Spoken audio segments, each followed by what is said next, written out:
Let me ask you something simple. Your parents told you study hard, get into engineering, get a good IT job, life will be set.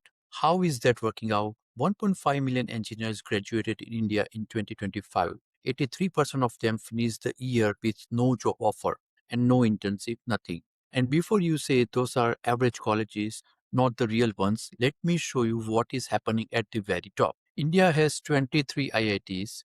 When you look at all of them together, role placement rates fell from 90% in 2021 to 80% in 2024. That means once in five IIT graduates are coming out without any job offer. Now look at the newer IITs.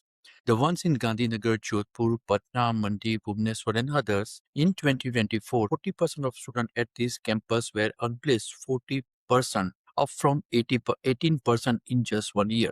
These are IIT students, people who cracked G, 4 brutal years of engineering, and nearly half of them at some campuses are going without a single offer. The system is not just breaking at the bottom, it is cracking at the very top. These are not lazy people. These are people who did everything they were told to do, and the map they were given stopped working. So today I want to ask the real question, not what went wrong with the students, but what went wrong with the map. Let me take you back to Bengaluru around 2002-2003. I was there and I want to feel what that city was like because most of you have only heard of it as a story from your parents or older cousins. Imagine this. You are a fresh engineering graduate. You have not even submitted your final project, and you already have three companies calling you. Not one, I'm talking about three companies, sometimes even four.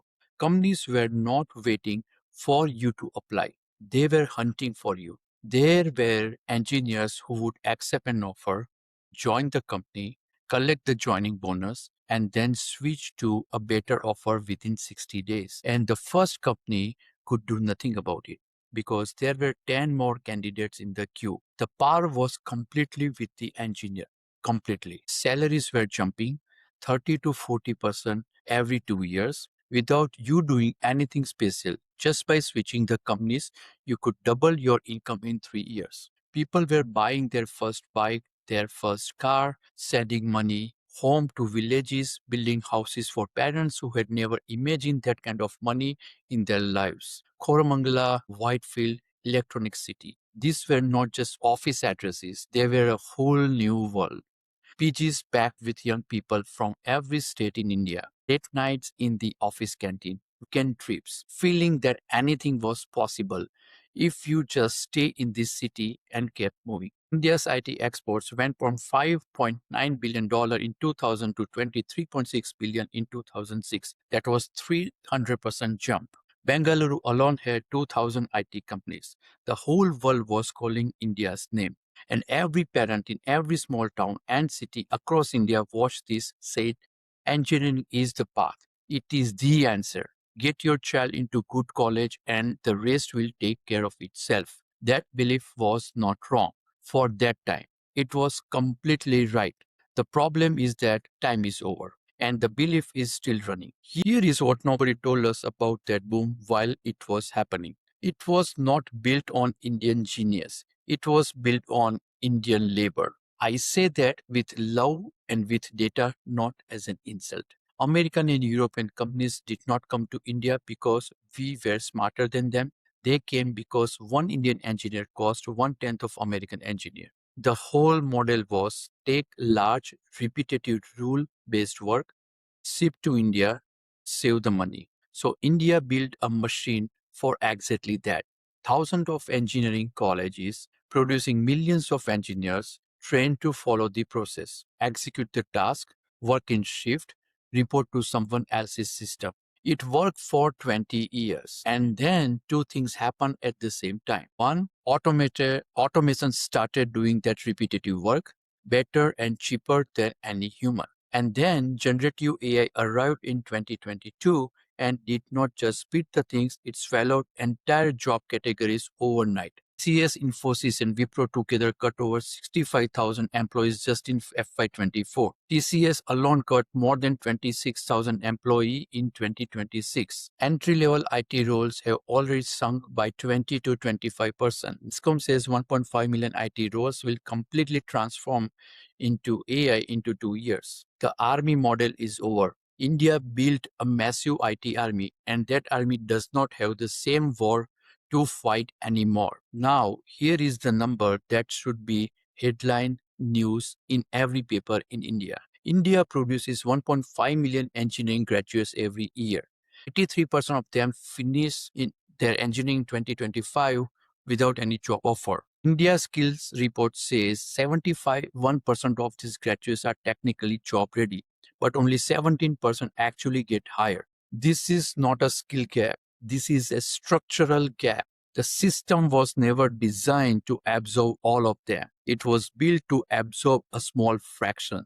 The rest were always going to be left outside. We just never said that out loud. So, what are those left outside people doing? 2.4 million students appear for NEET in 2025. Medical seats available, roughly 1 lakh. 2.3 million people, 1 lakh seats. 13.4 lakh people applied for UPSC civil services. You know how many qualified for that next round? 14,627. That is just 1.1%. Thinking about what that means. Millions of young Indians are spending 3, 4, and sometimes 5 years of their prime time preparing for exams where 98 or 99 out of every 100 will not make it. Not because they are not working hard, they are working unbelievably hard.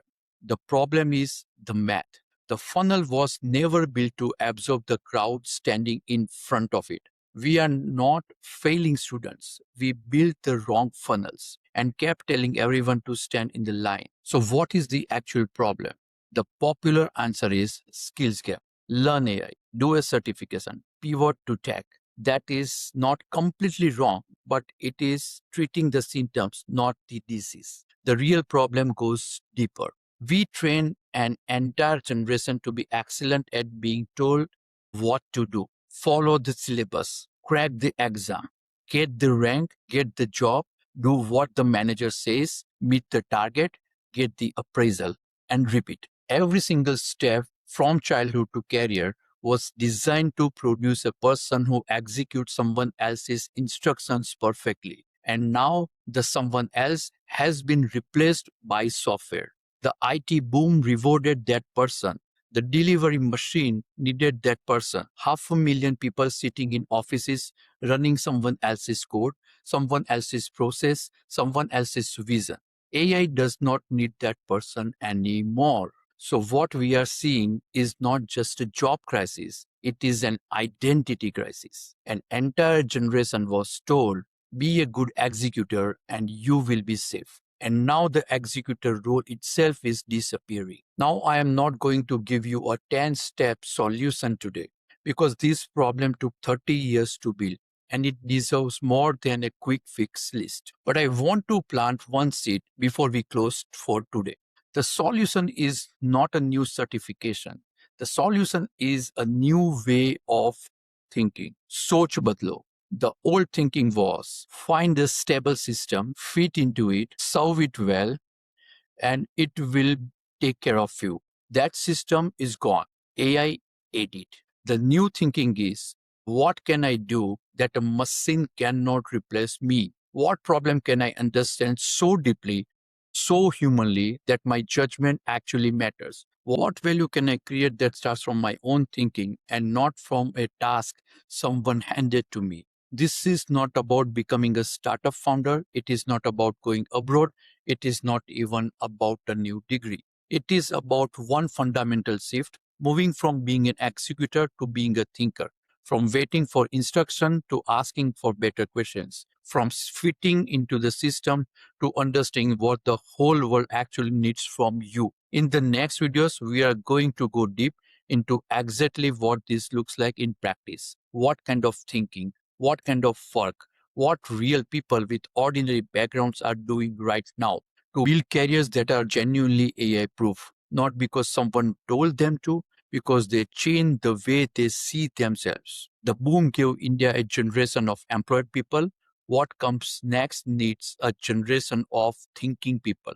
That is the decode for today. Subscribe. Stay with me. We are just getting started.